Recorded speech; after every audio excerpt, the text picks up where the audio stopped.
Now, this content part is very difficult for people sometimes, so I'm going to give you an exercise actually on how you can create content very easily, whether it's sales content or video content or entertainment content. I'm going to give you a 3-step technique for that. But it's very important that we understand the context as well, because he says context is God. So the book itself has a ton of case studies of how Gary and his agency worked with companies to make sure the content that the companies were putting out matched the context of the platform. Kind of a tongue twister, right? We've covered that point pretty heavily.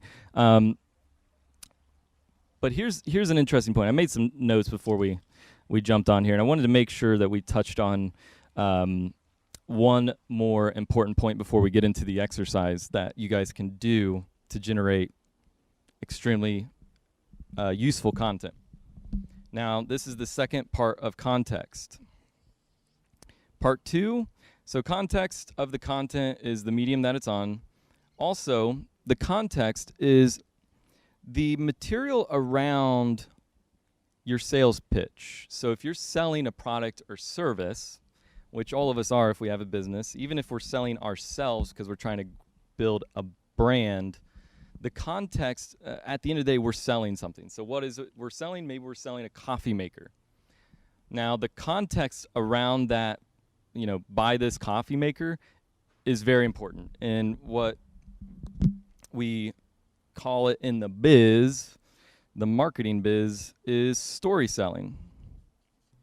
Telling a story to give context to something is literally, our brains are wired to digest stories better than any other type of content.